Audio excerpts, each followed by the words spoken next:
All right, everybody. Welcome, welcome, welcome. We have a great show for you tonight.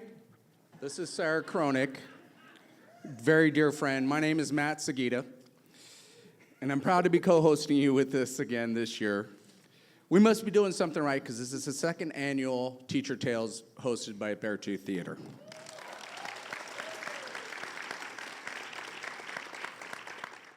We're not going to sugarcoat it. It's been a hell of a year. Our world is different than it was a year ago, than a few months ago, than yesterday. I mean, I imagine that every single person in this room right now is carrying something that really tugs on your heartstrings. There's the grief, the rage, the anger, all of the tapestry of human emotions. It's all here in this room tonight, and it's welcome here. We are excited that it is here. And I want to just say, like, again, this medicine, these ones behind us, they have broken our hearts open with their gifts. They are incredible, and I am in such awe and grateful that each of you are showing up for Teacher Tales. And I'm grateful to each of you in this room because really it's a community thing. We're here for one another. It's all of us together that make this what it is. So thank you for being here. So stories connect us. We're living in a time where one of the most important jobs in the world is undervalued and overlooked, yet highly scrutinized and politicized. We're in a current state of crisis in education, and Teacher Tales is a piece of the puzzle that reminds us who we are and what we are doing about it. It's a time to hear real stories from real educators about what teaching is all about. The ups, the downs, the moments that will make you laugh and cry in a single breath. We know you are all here because a teacher made a difference in your life. Tonight, we raise a glass to celebrate educators and their endless devotion to a better tomorrow.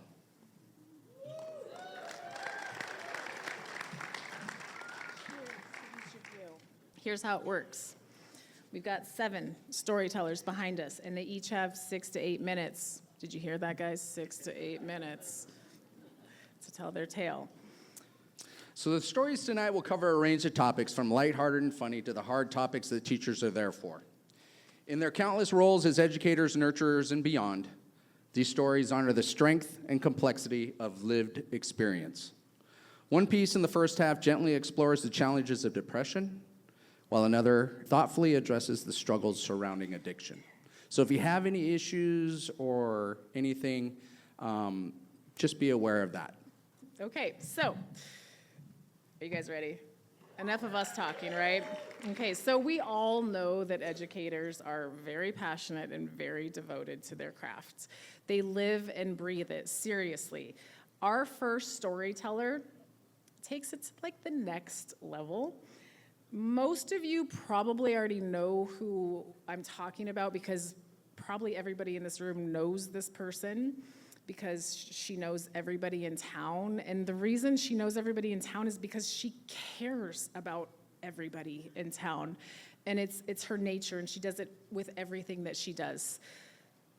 Please welcome Val.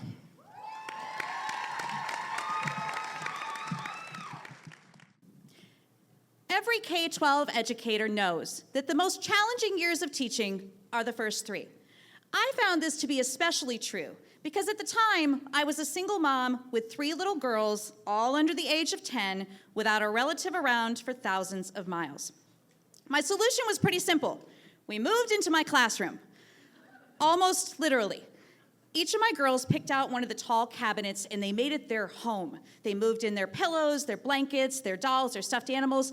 And while mommy lesson planned and graded and coached sports and activities, because that's what a new teacher does, they would watch movies on my overhead projector. They would draw fashion lines on my whiteboard with Expo marker for their Bratz dolls. It was a perfect system. And about 3 or 4 years in, we had perfected it. They would spend their time doing their thing, I would do my thing, and I had 0 work-life balance. It was perfect. And then my principal went and did something that changed everything. He hired a new teacher, and he put him in the classroom directly across the hall from my own. Now, I found this new teacher pretty confusing. First of all, he taught a split of French and math. And as it might imply, he was very smart and well-traveled. He was also kind and funny and very good-looking, but that wasn't relevant in my life. He also didn't mind my little girls running back and forth between our two classrooms, so they felt like they doubled their territory in the school. We quickly realized that we shared many students in common, and oftentimes, as the day would wrap up, we'd find ourselves chatting about those kids, ways we could better support them, funny things that they had said or done.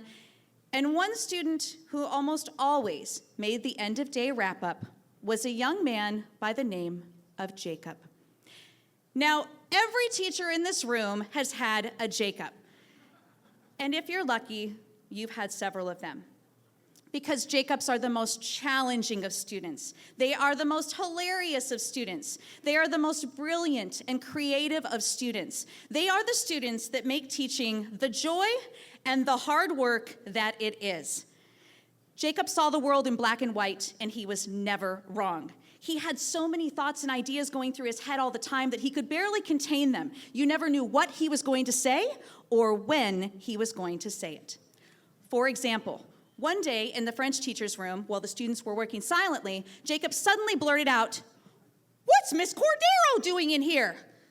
Well, Miss Cordero was the Spanish teacher, and she was not in the French teacher's classroom.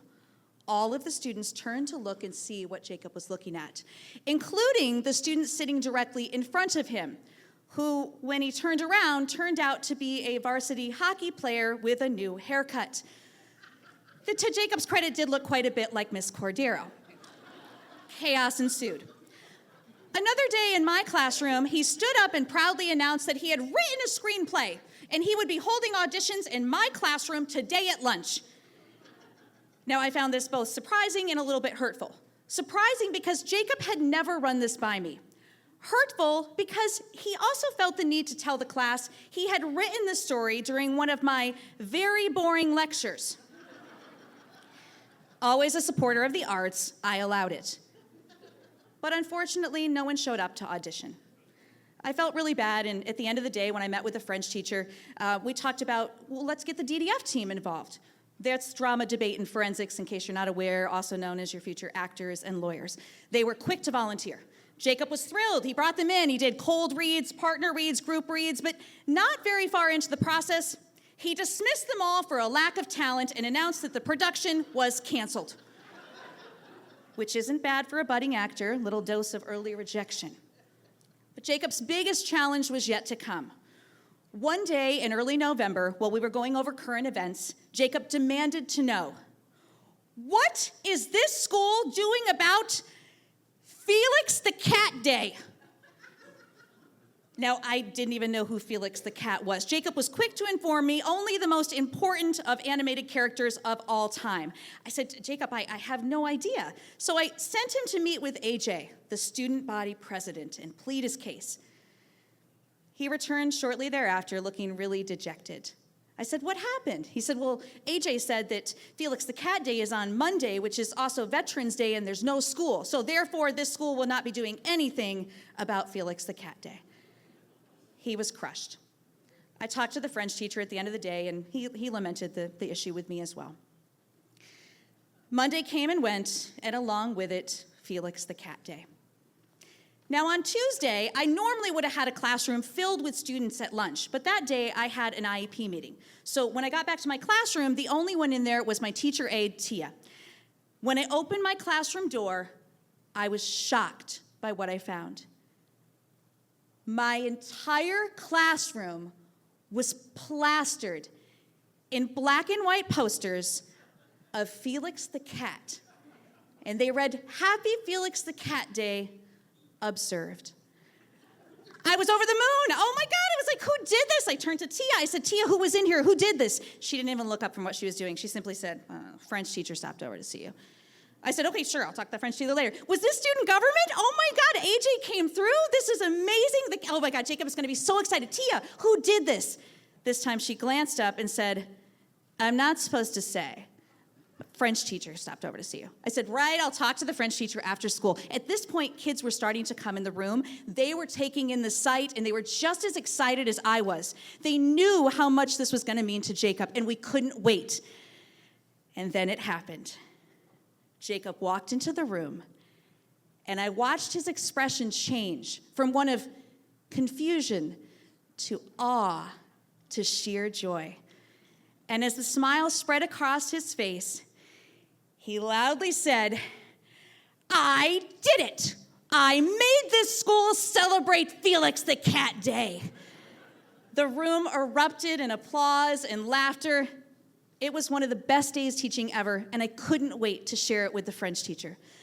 As soon as the bell rang, I ran across the hall, threw open his door, and said, "Oh my God, you're never going to believe what happened." Oh my God, I started explaining it. He was laughing. He knows Jacob. It was so exciting. And then I remembered, oh shoot. I said, "Tia said that you stopped over and you needed something. What did you need?" He said, "Oh no, it's nothing. Don't worry about it." I said, "No, really, here I am like rattling on about my day. Just what did you need? I'm happy." He had just a slight smile on his face, and he said, "It was nothing. It all worked out." And it wasn't until that moment that I realized what had happened. I said, oh, wait a minute. This wasn't student government.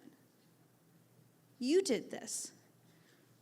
Why did you do that? Why would you go to all that trouble? I wasn't used to anyone helping me and my kids and kind of doing it on my own here. It's kind of worked out. And he said, "I see how hard you work. It was no big deal. It was fun. And I know how much you care about your girls and your students, and Jacob is my student too. I thought it might make him happy, and I thought it might make you happy." I said it did. It made everybody happy. Thank you. If you ask any teacher what's the best part about teaching, they will always say it's the students. But if you ask a follow-up and you say, "What's the second best part about teaching?" almost without exception, they will say, it's the other teachers. It's that teacher who lifts you up when you're feeling down, the teacher who has a backup lesson plan when something unexpected happens. It's the teacher who has the fill in the blank, the cards, the dice, the calculators that goes out in the mass email. It's the teacher that celebrates your accomplishments and celebrates your wins as if they were their own. The best parts about teaching are the Jacobs and the French teachers. And together, they make teaching the best job in the world. As it turns out, that French teacher was extra special. And eventually, we even spent some time together outside of school. And just 2 short Felix the Cat holidays later, I married that French teacher. Thank you.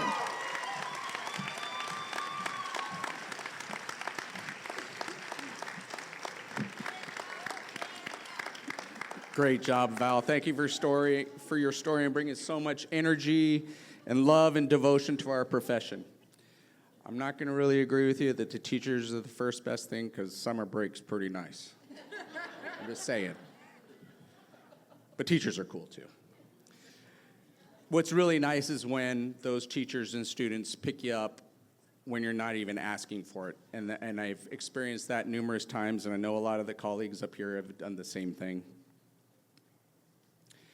So imagine moving here to Alaska, and to make it even more challenging, rural Alaska from the eastern seaboard of the United States as your first teaching assignment.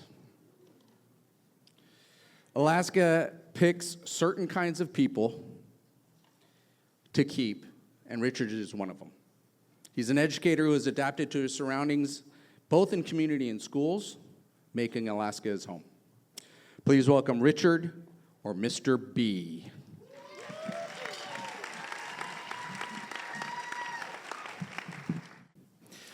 Thanks, everybody, for coming out. Communication is paramount in our profession, and positive communication is even more important and profound as well. My story tonight is about some positive communication that I had in my career as we progress here. I was a teacher at East High School in 2016, 2017. So go Thunderbirds, yeah. Currently, I'm teaching at Anchorage Stream Academy. Go Rapids. Yeah, there we go, there we go. As we progressed, though, that year at East High School, I had a Algebra A class. And in that Algebra A class in quarter 3, I had that student. No, not that student, that student. The lovable scamp that always is boisterous, late to class, consistently getting a little bit in trouble. And one of my focuses that year was making connections, and I made a connection with that student, Corey. But to begin the year, one of my focuses, like I said, was to make the connections with the students, build those relationships, and really show them that I wanted to be there. I wasn't just giving them worksheets. I wasn't wasting their time. We were in this together. I really wanted them to learn the material. And I did really well. I was successful. 32 students, it's a lot of lives to connect with, but I did my best and we were there. Winter break happened, everything was going really well, relaxing, shredding down the mountain at Alyeska a little bit, skating at Cheney Lake, Westchester, all of the things that we do here to keep ourselves occupied and refresh. That Monday on quarter 3 came quickly, though, as it always does. I went to my classroom. He started at 7:30 a.m. I was there probably about 6:45, and opened up my email, started reading through my list of things to do, and I noticed that my Algebra A class was no longer 32 students. It was 36 students. So I had a couple new people to make connections with. As I looked up from my laptop and saw the 35 desks I had in my classroom, which, as we all do, we made do. So we figured it out. First class went really well. Corey was late, as usual. And everything started working. We started making connections. And then one day during that class, Corey was on time. And I just welcomed him into my class. I said, thank you, I'm glad you're here. Was able to take some notes, was working on different things, make some connections, actually conversing with on-task information with other students, which is impressive. So I knew at that point I needed to communicate home, and I needed to make sure that people knew that he did so well. So I made that phone call after school. I called Mom. And I said, hello, my name is Richard Beer. I go by Mr. B in the classroom. I have Corey in my class in Algebra A, and I just was wondering if you had some time to talk. Well, of course, I got a reply back with, what'd they do now? All right. Slow down here, I guess. It's like, oh, no, actually, just wanted to communicate with you that they were on time today. They were engaged in class. They were working really well. And I could just tell that they had the ability to pass my class. The reason they were in Algebra A in quarter 3 and not in quarter 1 or 2 is because they had failed first semester quarter 1 Algebra 1. So I communicated with them that as long as they're coming to class, as long as they're getting the notes, as long as they're working with me, I can really get them to a point where it'd be more than easy for them to pass the class. So, dead silence on the phone. Okay, how's this parent going to react? Am I going to get yelled at? Am I going to get argued with? Will I have to meet up with my evaluator tomorrow? How many emails am I going to have to answer for this? Those types of things raced through my brain. And then I heard her. And she was really, really trying to talk. And it was tough for her. And she had told me, I have not had one teacher call home positively and say, I appreciate and love that Corey is in my class since they started 6th grade. So they were in 9th grade at the time, and you can imagine 4 years of calls from teachers and never once having that be a positive interaction. Moving forward, the next class, Corey was on time to class, and it was great. I welcomed him in the class. I said, "Hey, Corey, I called your mom yesterday." Of course, there was a crew of students, around Corey. Did the whole ooh, and Corey looked up on me and said, "Yeah, thanks, Mr. B." She went and took me took me to get ice cream. So, but as we move forward from that day, he passed my class and he was never late again. Thank you.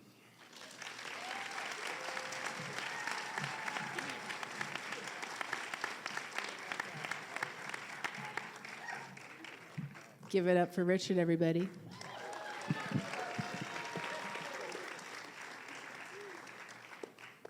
Our next storyteller came to Alaska in the 70s like any normal family would do.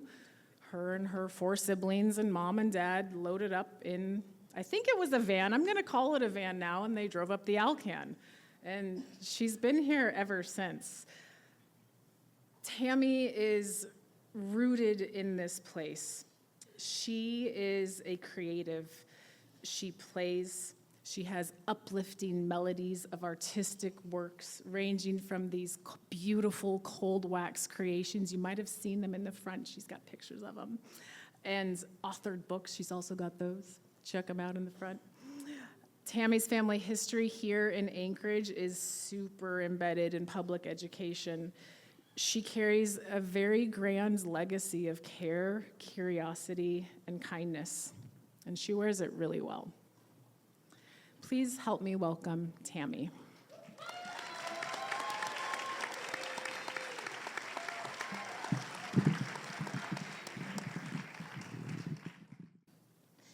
Miss Tammy, is today tomorrow? I was asked that question many years ago from a kindergarten student before I retired. I taught for 20 years at Denali Montessori School, right downtown. Woohoo! Thank you. Right downtown on 9th and Cordova, and it was a wonderful career. Well, when that child asked that question of me, I really didn't know how to answer. And so, of course, I asked for more information. And the child said, well, my mom said that she was going to call in sick tomorrow, but she went to work today after all, and I am a little confused. That child became my teacher right then, and I did not know how to answer. So when people think of teachers, most often they think of a female standing in front of a classroom with children sitting at desks waiting for information. But over 100 years ago, Dr. Maria Montessori said something that really shocked the world of educators at the time, and she suggested that in order to become a good teacher, one must really learn how to follow the child. Follow their ambitions, their body language, their understandings, their misunderstandings, and their questions. Follow the child. Well, I often felt like I was chasing the herd. I've got some stories about my own inner child that I'd like to share with you tonight. When I was in kindergarten, I wanted to be a tightrope walker in the circus. And I will credit my dad, Sid Phelps, for that wonderful ambition. My dad was a musician, a professional musician, and he played the sweetest Dixieland trumpet you'd ever want to hear. He had a wonderful sense of humor, and he was extremely creative, and he knew how to make rope swings. And these were the kind of rope swings that you hang on to and just swing like Tarzan and Jane. In fact, he made rope swings in the backyard of every house where we lived. Us 5 kids spent so many hours on those swings. And in fact, we even had a rope swing in our house one time. Well, I woke up one morning and in Nebraska, ran out to the backyard like I always did. Imagine my delight when I was standing there, a circus performer, 5 years old, holding onto the rope, facing a backyard full of tumbleweeds. I spent hours on that swing. I even had a stage name. I thought of my costume. It had fringe, it had sparkles. I even wore fishnets. And I swung over and over and around that sea of death so many times. You know, I did have a stage name, but I think it ran off with the circus because I do not remember it now. But I do remember another time when my older sister Sue and I were helping Mom wash the clothes in Grandma Bucky's South Dakota basement. Now, this basement was creepy. There was an overhead light that cast really dark shadows in the corners, and it was where the spiders lived. And the walls in the basement were cinder blocks, very rough. And the basement stunk. It was mildew and mold, and it was just a creepy place. But you know, Mom knew how to make things fun. And she got a big metal wash tub, and she said, "Girls, go get your baby doll clothes." She added laundry detergent powder and just the right amount of water to it to make it like a wallpaper paste. And we put our clothes, the baby doll clothes, in there, and we mushed them all up, and we spread them all over those stucco cinder block walls in the basement. And voila, we had an art installation. But it was a temporary art installation because a few days later they dried, they fell off, they got dirty, and we had to wash them all over again.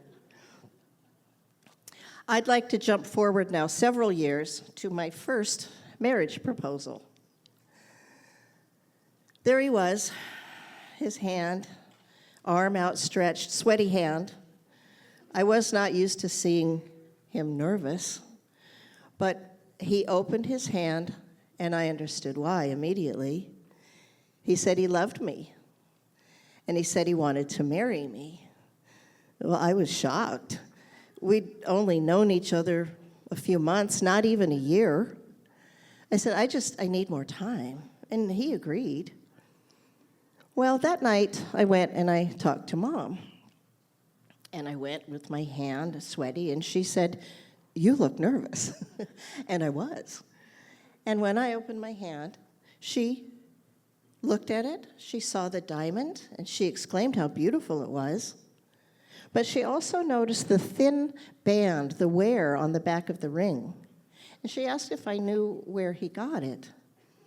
I didn't, I hadn't asked.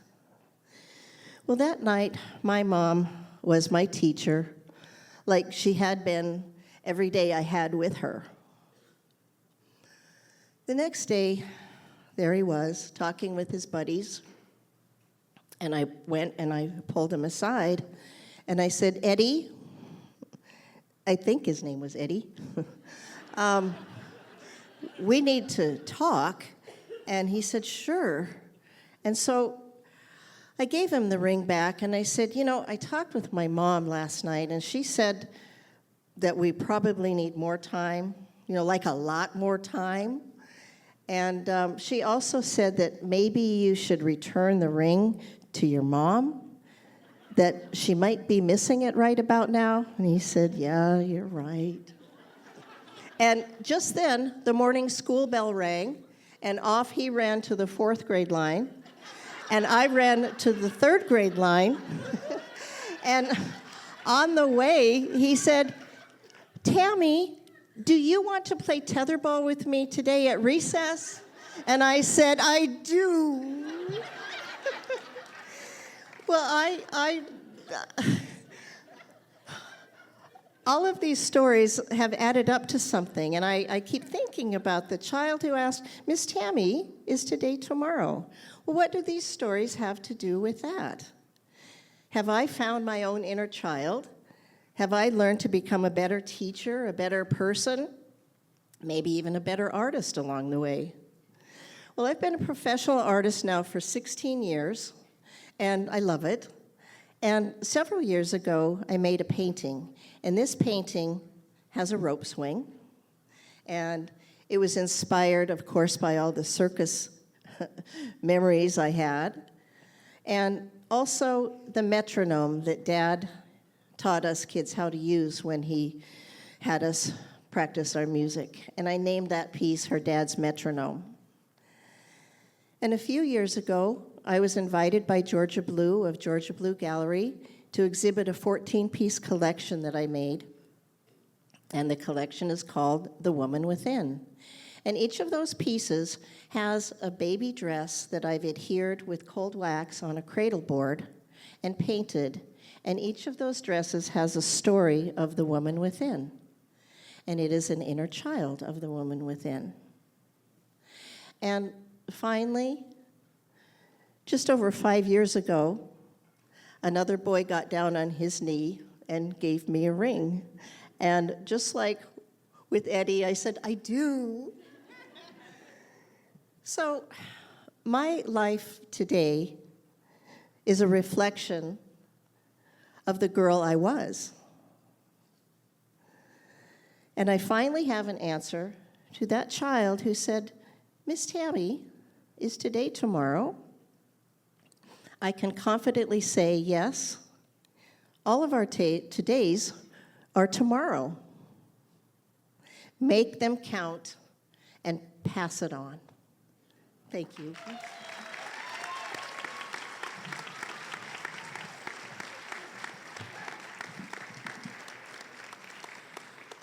Thank you for your story, Tammy. In the world that we live in, those full circle moments really do make today's tomorrow. Now, speaking of full circle moments, we're in one right now. I've known our next storyteller as not only my favorite colleague's son, but a student at KCC, now King Tech, for over 20 years. He's kin to me and many in this room.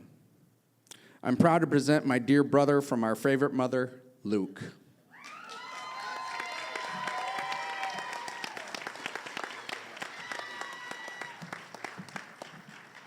So a couple of years ago, I was a burned out emergency nurse. I was a traveling lone wolf, determined to make it on my own. On the outside, I was living the dream. I was traveling, seeing new places, meeting new people, making good money. But on the inside, there was just a chasm of loneliness and meaninglessness that was deepening. I was face to face with a daily revolving door of human suffering and what seems to be, the epicenter of society's collective trauma. I was anxious, depressed, lost, and on the verge of doing something that I couldn't reverse, so something had to change. Growing up, I hit all the usual rites of passage, getting my license, turning 21, being able to rent a car, spinning a perfect Brody in the service parking lot. But these all kind of felt more like life checkboxes than meaningful transitions. In my search for this deep humanness, I've pushed myself doing cold plunges, Wim Hof breathing, breathe. And I've even done a 23-day water fast, searching for some connection. All solo pursuits meant to, prove something to myself. I used to watch Alone religiously, dreaming of reclaiming something primal, something real. I thought this was that human element that I've been missing. After doing a bunch of soul searching, I decided to take time off and go to the Wilderness Awareness School down in Washington. It was a 9-month adult rite of passage program. I expected to go there and just learn a bunch of survival skills. What I did not expect was to walk into a circle of barefoot singing hippies. Every defense in me flared up. My shadows and projections just pouring out of me. I was not here for this. But something told me to stay, so I did. We started each day by singing each other into the group, sharing gratitude and what was alive in us. I squirmed for the first couple months at what seemed childish and a little over-emotional. Slowly, the rest of the curriculum unfolded. We learned things like friction fire, plant identification, bird language, animal tracking, shelter building. It was just a fire hose of ancestral knowledge that seeped into my bones, and it felt like I'd done it before. And then slowly, more parts of me unfolded too as I shared more, sang a little more. By winter's end, it was time to do our final rite of passage. It would be a 5-day trip with the class, no food, and nothing but the clothes on our backs. This was supposed to be the moment of truth, and I decided not to go.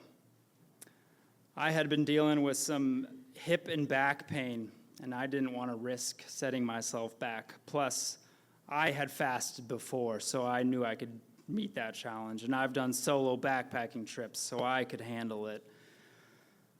I decided to do my own trip. I did a fast, and I lasted about 2.5 days, and I came home early, bored and alone. I almost didn't come to the welcome home gathering for my classmates. Shame had crept in, but I showed up. There was a whole community gathered, elders, kids, mentors. There was food laid out, there were blankets, it was around a big fire. The energy was just electric. And then we heard it, whispers coming, they're almost here. And then my classmates emerged, still wearing the clothes they'd had on for the last 5.5 days. Soot-covered, skinny faces, glowing, some with tears on their faces, and we sang them home. Home, I'm going home, I need a land to heal my soul. Take me home, over the green, green hills and far away. They shared stories of hunger, struggle, success, tears, laughter. Everyone had brought something to the group. Some were good at making fire. Others were good at sniffing out water. Some could build shelters really well. None of them did it alone. It was not a test of individual toughness, but of interdependence. It's taken me a year, and preparing for this, I realized what I had truly missed. I missed the deeper rite of passage. Not one that happens in isolation, but one that happens from belonging. A classmate before going out had told me, Luke, maybe it'll be your challenge to don't let others help you while we're out there, to which I had scoffed. I needed to be strong, to be useful. If I couldn't carry my weight out there, what good was I? But I was wrong. While I really value being able to push yourself individually, discover who you are, and push past perceived limitations, pretending to be the rock all the time only brings pain and disconnection. What I have learned, and what I am still trying to learn, is that the real medicine comes in letting others see us, to help us, to hold us when we can't hold ourselves.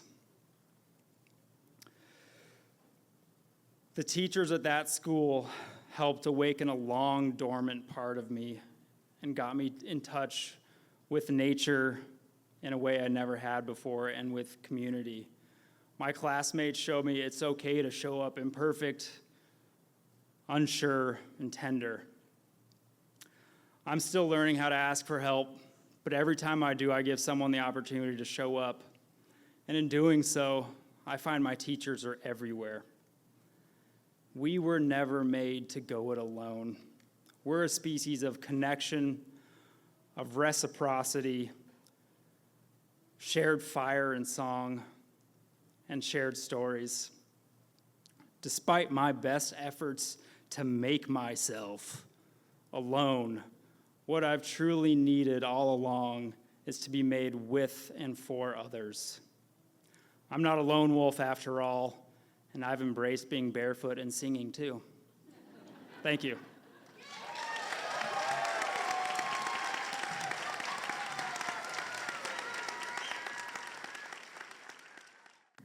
Thank you, brother. It's really an amazing thing to walk alongside my brother through this process. I mean, talk about sister bear coming out and like all of my own protective parts, and just I'm so in awe of my brother and all of these storytellers. And it's just thank you for your drumbeat, for your heartbeats, for saying yes to your sister's insane proposition. And thank you for the gift that you've given me and everyone in this room tonight.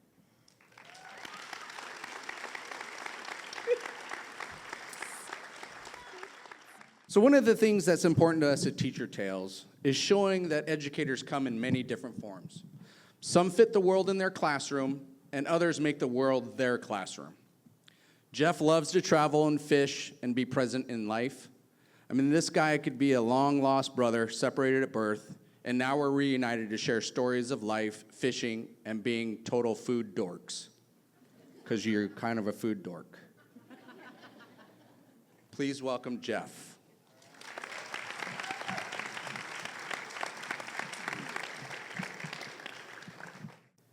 Ethiopia, my family's second home.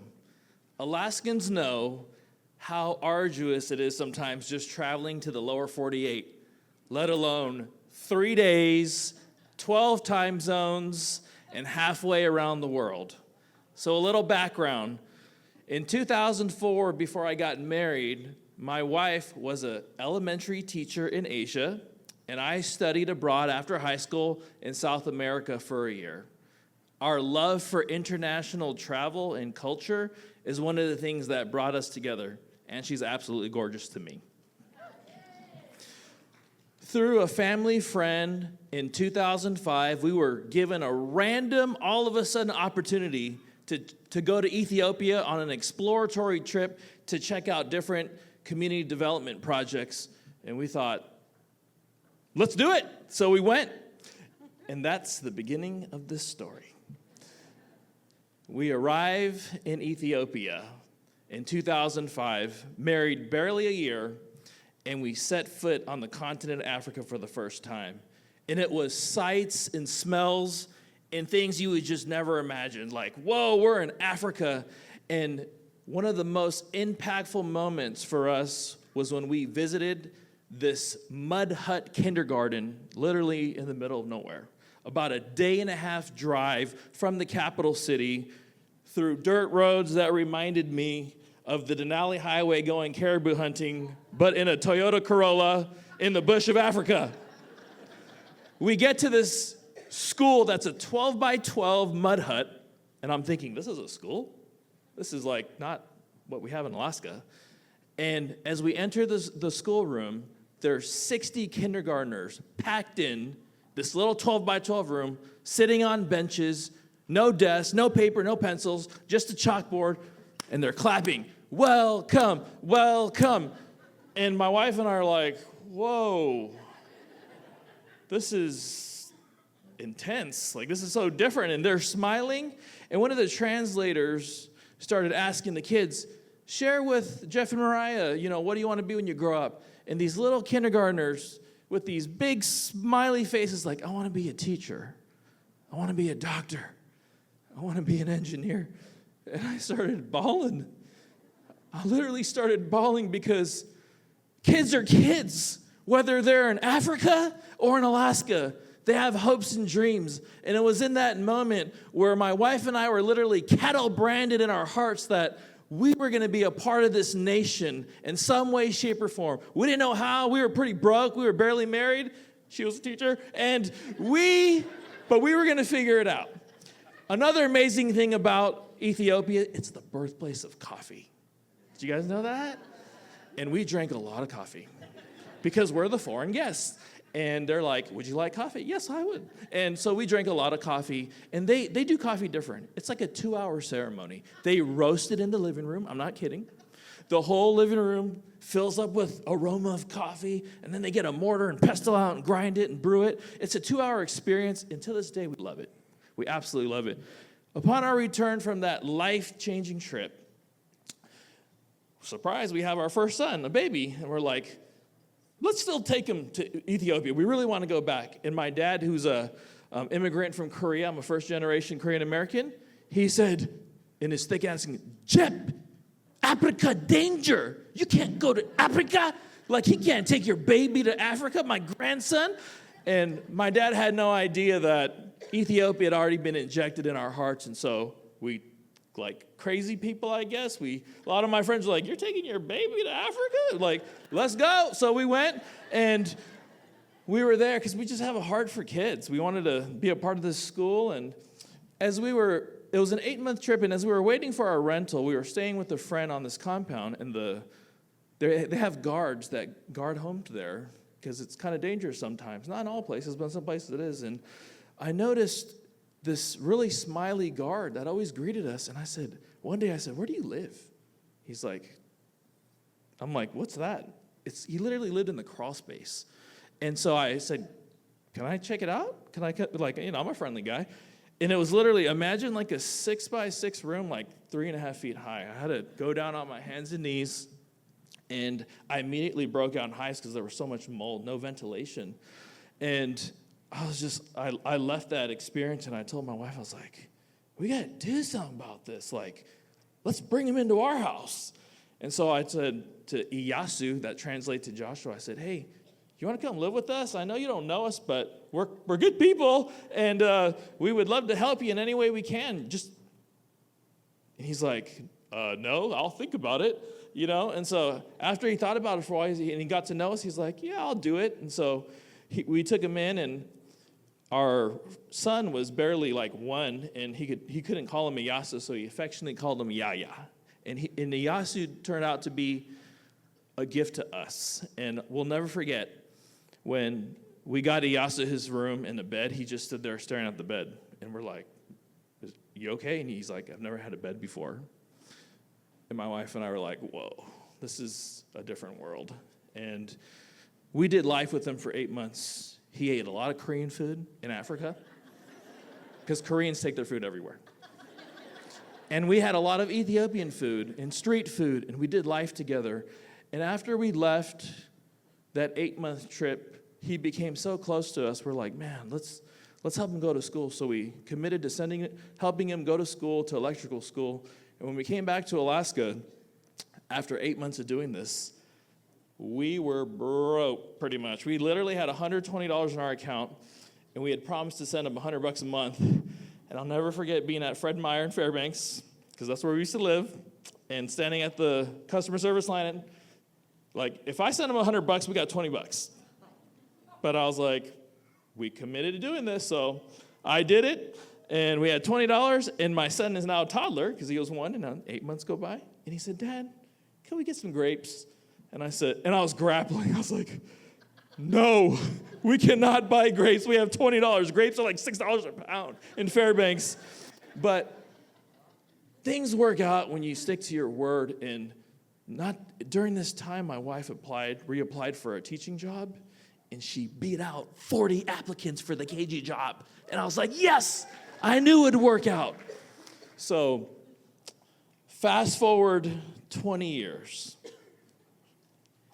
Wanji Showa went from 50-kid mud hut to a multi-acre compound with almost 1,000 students. It's the #1 school in the region, and a lot of those kids where we heard the dreams, they are those doctors now. They are those future teachers. Iyasu got married, has 2 beautiful daughters, and 2 businesses, and he's a successful electrician. We had no idea that 20 years ago, that saying yes to something that just kind of came out of nowhere would change our lives. And I think when we're willing to step out of our comfort zones and take risks, sometimes we get the coolest adventures and gifts that we would have never expected. As much as we love Ethiopia and we consider it our second home, if you were to talk to any one of our kids, they would say, Alaska is our first home.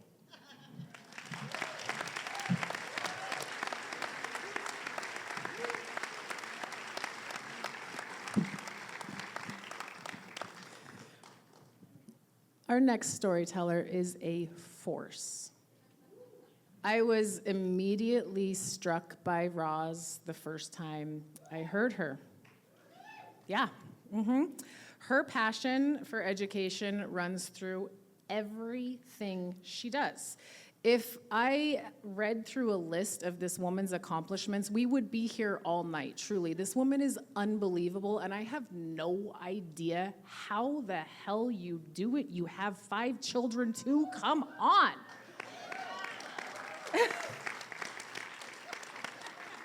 So, if it's not obvious already, Roz is a huge mover and shaker in our community. She uses her voice in service to others. She is constantly in service to others, and I am so grateful you're here.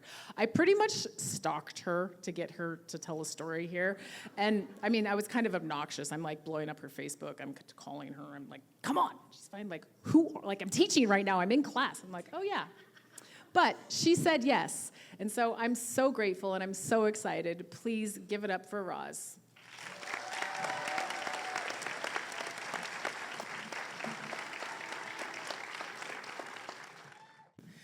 All right, so I'm going to take you on my journey.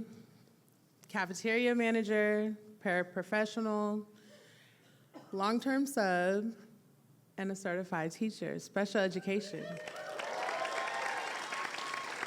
With that being said, I'm going to tell you about a story when I was a long-term sub. That kind of freaked me out a little bit. I used to hear all these different stories from women of color about how scary it was to be in this district, and I was like, no, not ours. So it was this one day, staff meeting. Or wait, let me rewind just a little bit. So I'm at this school, it's my neighborhood school. A lot of you know that I fight for my neighborhood, and I do all types of things for this neighborhood. And so we had a whole bunch of wonderful people come in, and ideas were given, and camaraderie was made, and all these different type of connections were built. And so fast forward just a little bit, after a while, I started feeling like it ain't too many of us out here. Shout out to the Black educators in the room. Oh, is there a couple? Because I always feel like it's 1% out of the 3% that we have, right? But with that being said, this day, or this month, it would happen to be Black History Month. And I remember it like yesterday because I started feeling a little uneasy. I began to lose my why throughout the year. So school starts in August. Now we're in February. And my mom happened to send me, I was crying every day about quitting, and my mom was like, I'm gonna send you to North Carolina. And that's where my sister is, becoming a lawyer. I was like, sure. We went to the Smithsonian African American Museum. From the moment you walk in, you cry, to the moment you walk out. And so by the time I was done with that museum, I was done with ASD. I was like, oh, I'm not going back over there. I'm finna start my own school, Black Power, right? I was just done. And so I get up this Monday morning, and we're having a staff meeting. And it's encouraged that, now mind you, remember, I'm a part of the 1%, so that tells you how many of us was possibly in this building.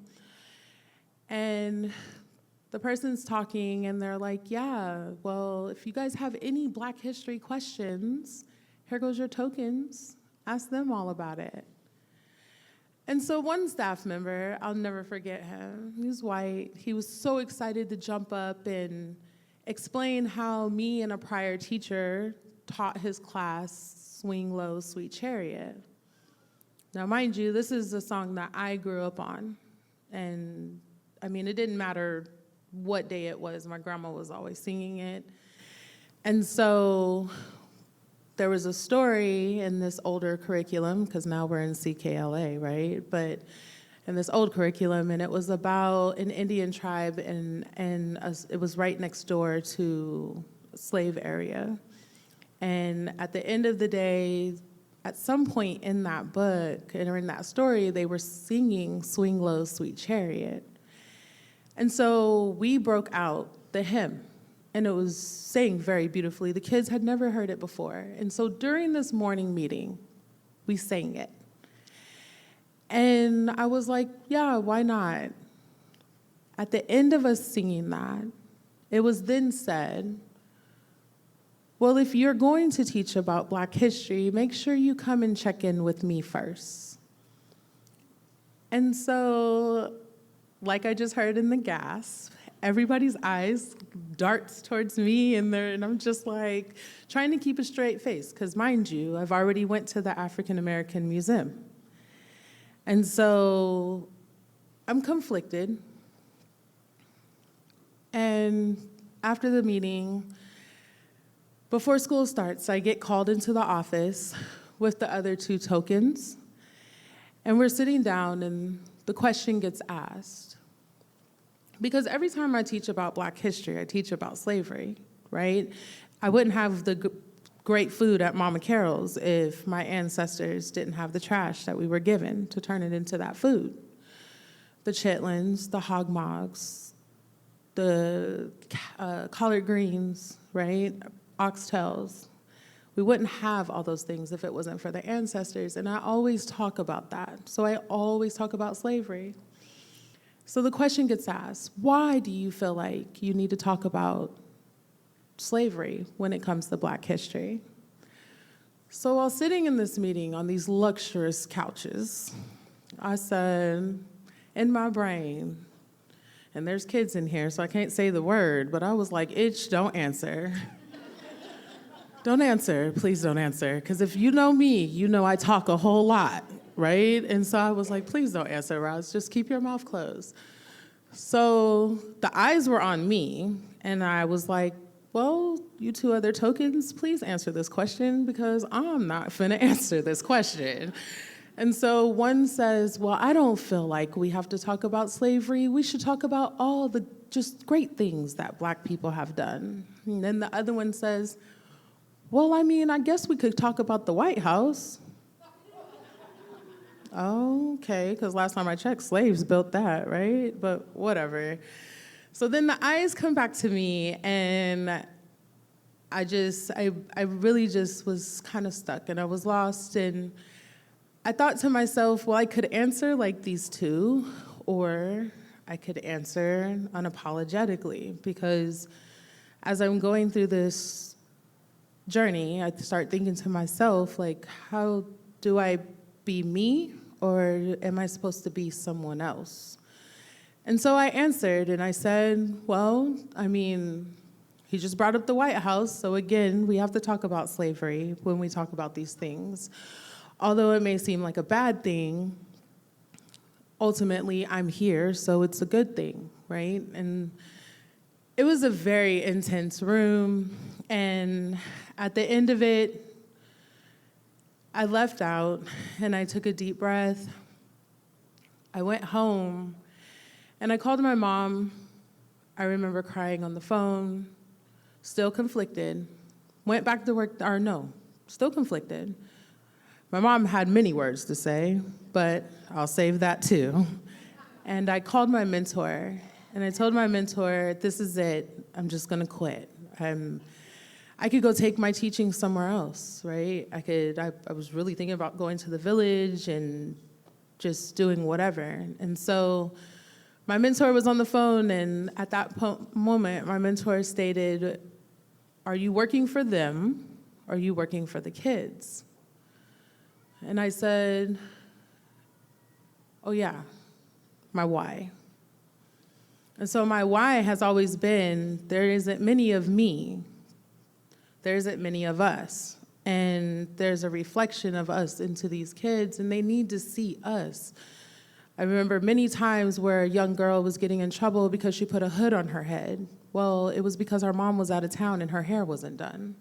I was the only barrier that broke that back to protect that child for why she had a hood on her head. Or while the heavyset child didn't want to run around in circles at the gym.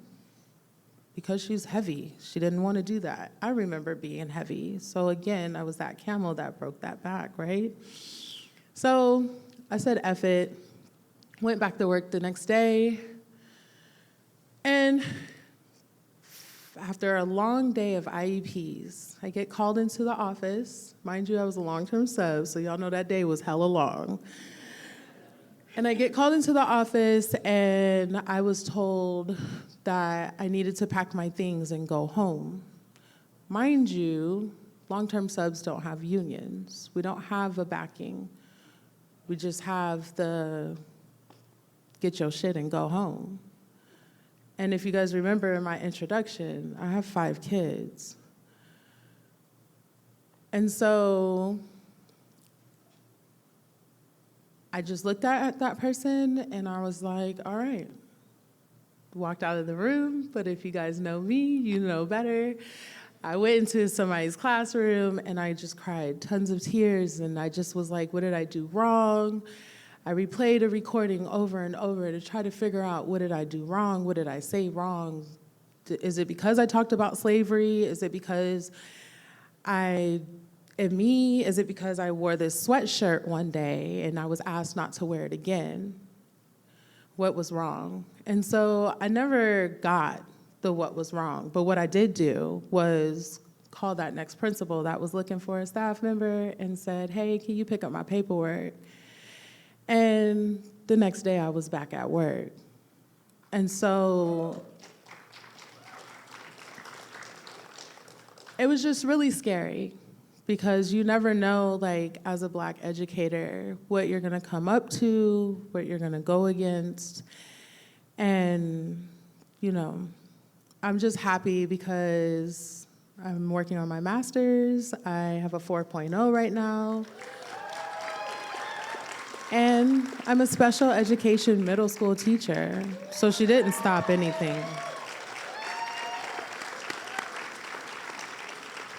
So, to all my educators of color, regardless of how weak a person might feel, you still stand in your truth, you still be who you are, and prayerfully will just be accepted for the unapologetically people that we are. Thank you.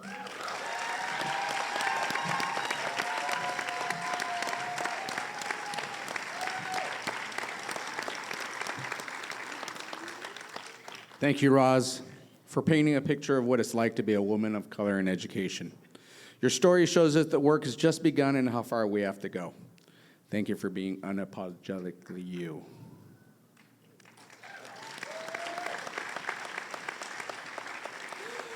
The stories that you all have listened to this evening has been moving, heartfelt, humorous, and lessons learned in life.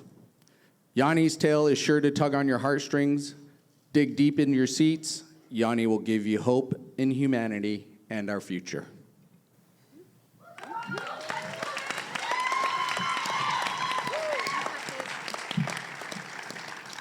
All right. So I was feeling very successful.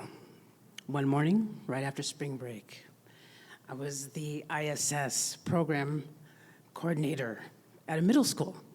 So it was a couple weeks after spring break I just let out. So I was walking in feeling successful. My room was empty, which means I've accomplished and fixed everybody's problems, right? So I walk in, get my cup of coffee, and clock in, and I just knew my coffee was gonna be a little bit better. So when you walk into this middle school, right, energy is high. You know, you got kids running around, happy to see each other once again. Teachers are rushing around, making sure everything is right. And you smell the wonderful overuse of Axe. And then you also smell the ones that are not using Axe. So once you get through all that cloud, I'm getting ready to walk out of the office. And I'm stopped by, of course, the administrator, and it's like, I have a student for you. So my frown went, my smile went to a frown, like, oh, I thought I solved everybody's behaviors. So that was my thought. And so I was told that the student that I am about to receive has some behaviors, and she listed the behaviors. Eloping, which means leaving the campus, always on the phone, absent a lot, and she's very quiet, doesn't have peers, doesn't seem to be responsive. And so I was like, okay. So with that in mind, as I was getting ready to say, okay, I will go and find her and welcome her to the ISS room. So for those who don't know what ISS is, ISS stands for in-school suspension. It's also kids that choose to participate or voluntold. So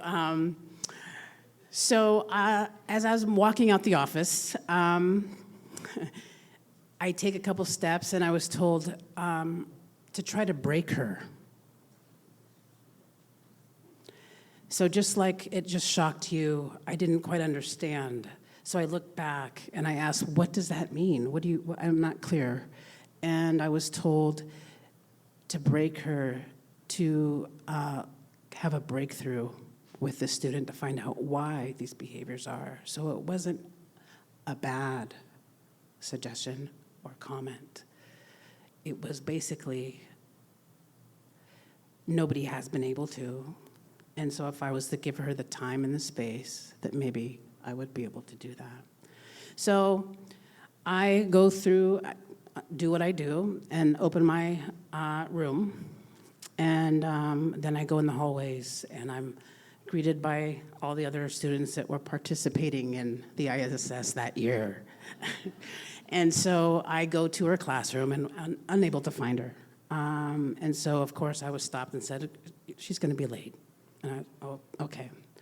Once I did find her, we did the quick introductions, and I noticed the proximity, the no eye contact, the quiet, the looking down, the shaking the head, yes, no, didn't want to talk. Just real quiet, just like the world was on her shoulders. So I knew that by providing the space and the time for her, that she would be able to open up. So with that, as we spent time together in that ISS room, and all my posters posted on the wall of behaviors and tools that we used for coping a life in middle school. And talking, mostly me doing the talking. But then I started to see the grades came up. She was still late. Attendance was still kind of an issue, but it was improving. So I started to celebrate that and give praise. I also noticed that the grades have gone up because she had missed a lot of school. So I also celebrated that.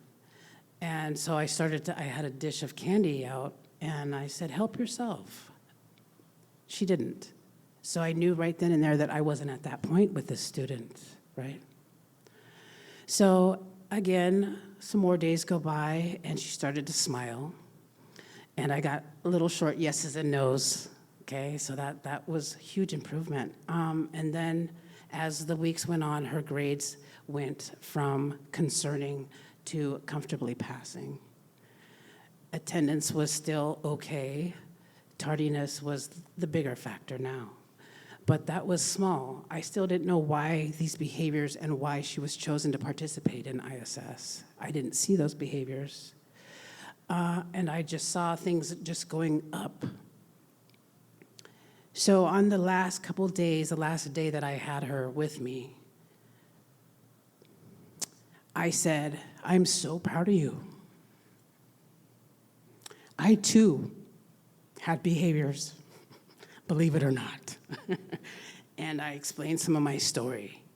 And she smiled, and I said, look at where you were, and look where you are at now academically and as a person. You've grown. I'm happy that you're here. I'm glad to get to spend this time with you. And I'm also excited that you're going to be back in your regular classes. So she reached for that candy, and she turned to me, and she told me the reason why.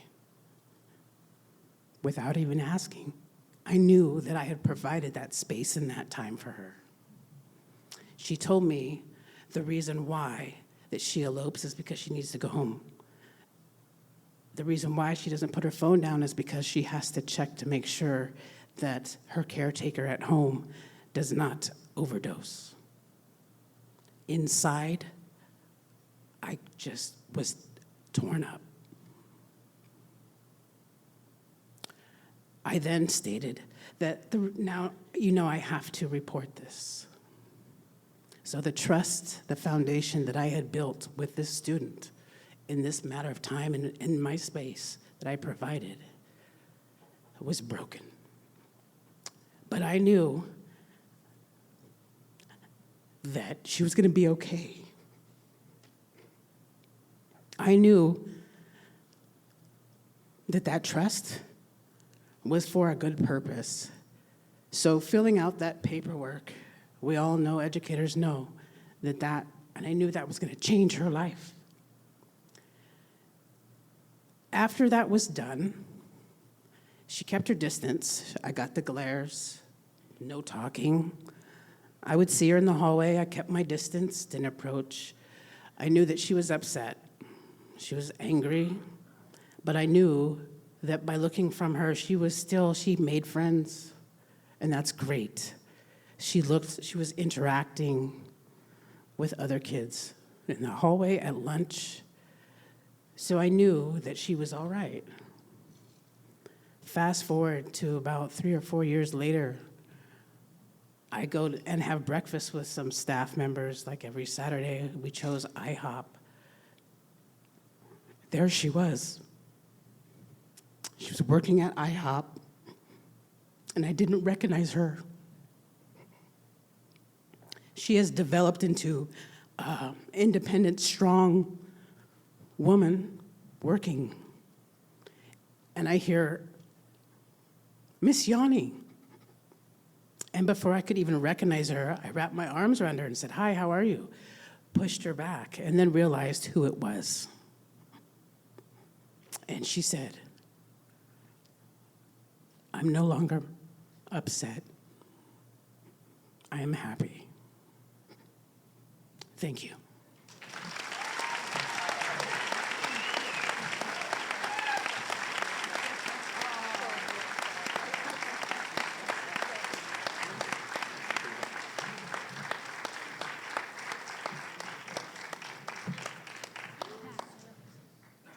Give it up for Yanni.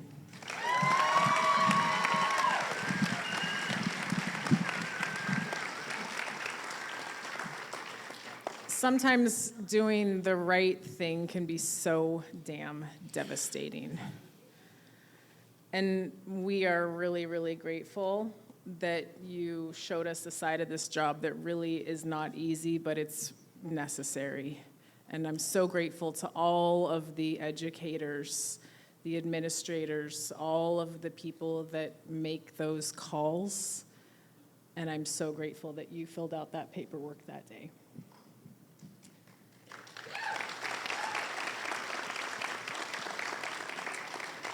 Okay, guys, give it up.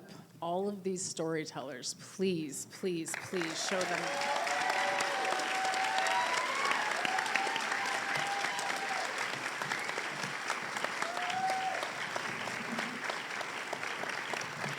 Aren't they so amazing? I mean, really, I just love it. Yay. We want to take a moment to thank our sponsors who've made this event nothing short of spectacular. Alaska Public Media, Alaska Teen Media, Genesis Coffee Lab, Far North Fungi, Fire Island Rustic Bake Shop, Fromaggio's, Sweet Caribou, BB's Coffee, R&M Consultants, Raven the Artist, and Singing Nettle Farm. That's it, guys. Thank you so much and have a beautiful, beautiful night. Thank you very much. Enjoy your evening.